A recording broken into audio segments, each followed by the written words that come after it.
ओम नमः शिवाय। शिव पुराण में वर्णित नरक में गिराने वाले पापों का संक्षिप्त परिचय हम जानते हैं। शिव पुराण में कहा गया है कि कौन सा पाप करने पर क्या फल मिलता है। जो पाप परायण जीव महानरक के अधिकारी होते हैं उन्हें कैसे वो मिलता है, उनको सदगति क्यों नहीं प्राप्त होती है। सावधान होकर सुनिएगा।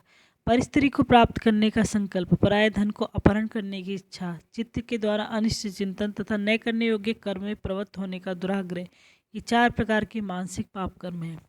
असंगत प्रलाप, बेसिर पैर की बातें, असत्य भाषण, अप्रिय बोलना और पीठ पीछे चुगली करना, ये 4 वाचिक या वाणी द्वारा होने वाले पाप कर्म हैं।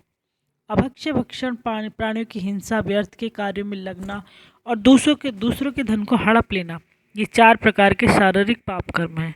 इस प्रकार ये 12 कर्म बताए गए हैं जो मन, वाणी और शरीर, इन 3 साधनों से संपन्न होते हैं। ब्रह्म हत्यारा, मदिरा पीने वाला, स्वर्ण चुराने वाला, गुरु पत्नी गामी तथा इन चारों से संपर्क रखने वाला 5वीं श्रेणी का पापी, ये सब के सब महापात की कहे गए हैं। जो क्रोध से, लोभ से, भय से तथा द्वेष से ब्राह्मण के वध के लिए महान मर्म भेदी दोष का वर्णन करता है, वह ब्रह्म हत्यारा होता है। जो ब्राह्मण को बुलाकर उसे कोई वस्तु देने के पश्चात फिर ले लेता है तथा जो निर्दोष पुरुष पर दोषारोपण करता है, वह मनुष्य भी ब्रह्म हत्यारा ही माना गया है।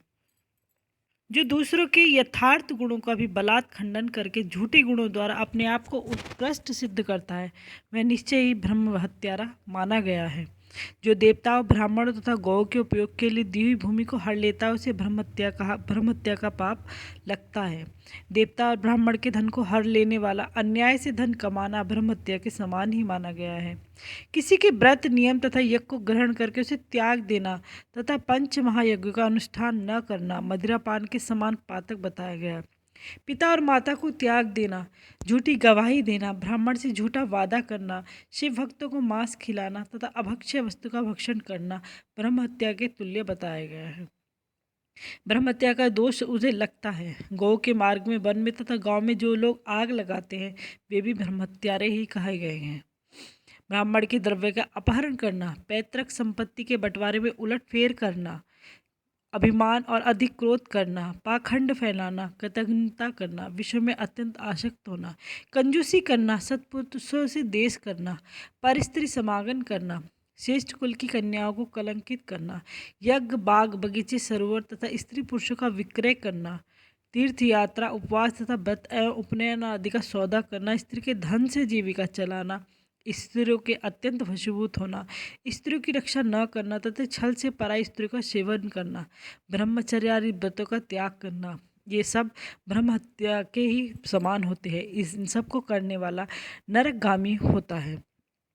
जो मनुष्य गौ, ब्राह्मण, कन्याओं, स्वामी, मित्र तथा महात्माओं के कार्य नष्ट करते हैं, उन्हें नरक की प्राप्ति होती है। देव मंदिरों के पास मलमूत्र का त्याग करना, बांस, ईंट, पत्थर, सींग, कीलों द्वारा जो रास्ता रूंधते हैं, रोकते हैं, दूसरे के खेत की सीमा मिटा देते हैं, छल से शासन करते हैं, छल कपट से कार्य करते हैं, उन्हें नरक की प्राप्ति होती है। जो स्त्री, पुरुष, मित्र, बाल, वृद्ध, दुर्बल, आतुर, भृत्य, अतिथि तथा बंधुजनों को भूखे छोड़कर स्वयं खा लेते हैं, तो उन्हें भी नरक की प्राप्ति हुई होती है। जो दुर्बल पशुओं का पोषण नहीं करते, उन पर अत्यधिक भार लाद देते हैं, उन्हें सहन होने पर बलपूर्वक उनसे हल या गाड़ी चलवाते हैं, उन्हें नरक की प्राप्ति होती है। बंधे हुए भूखे पशु को चरने के लिए नहीं छोड़ना भी एक महापातक कहा गया है। जो आशा से घर पर आए हुए, भूख, प्यास और परिश्रम से कष्ट पाते और अन्न की इच्छा रखने वाले अतिथियों, अनाथों, पुरुषों, दीनों, बाल, वृद्ध, दुर्बल, रोगियों की कृपा नहीं करते, वे मूढ़ नरक के समुद्र में गिरते हैं। मनुष्य जब मरता है तब उसका कमाया हुआ धन घर में ही रह जाता है। भाई बंधु भी शमशान तक जाकर लौट आते हैं, केवल उसके किए हुए पाप और पुण्य ही परलोक के पथ पर जाने के लिए उसके साथ रहते हैं। जो औचित्य की सीमा को लांघ कर मनमाना कर वसूल करते हैं, दूसरों को दंड देने में रुचि रखते हैं, वे उन्हें नरक में पकाया जाता है। पराई स्त्रियों के साथ व्यभिचार और चोरी करने वाले प्रचंड पुरुषों को जो पाप लगता है, वह परिस्त्रीगामी राजा को भी लगता है। जो साधु को चोर और चोर को साधु समझता है, बिना विचारे ही निरापराध को प्राण दंड देता है, वह राजा नरक में पड़ता है।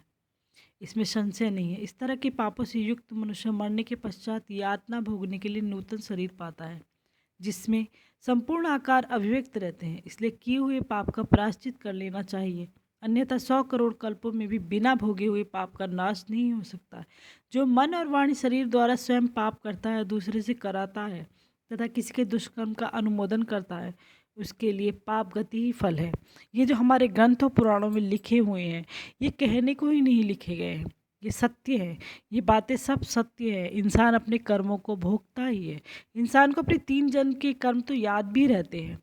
इस जन्म से हमारे पता चलता है कि हमने पिछले जन्म में क्या कर्म किया। अगर हम सुखी हैं तो हम इसका मतलब पिछले जन्म में अच्छे कर्म करके आए, और दुखी हैं तो हमने दुख देने वाले कर्म किए होंगे, इसलिए हम इस जन्म में कर्म जो मिल रहे हैं हमें दुखी है हम।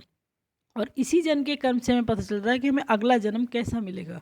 अगर हम अच्छे कर्म कर रहे हैं तो हमें अच्छा फल मिलेगा, और बुरे कर्म कर रहे हैं तो बुरा फल मिलेगा। इसलिए इंसान को 3 जन्मों का तो अपने पता होता है। ये बातें हमारे पुराने ग्रंथों में झूठ नहीं है, सत्य लिखी हुई है।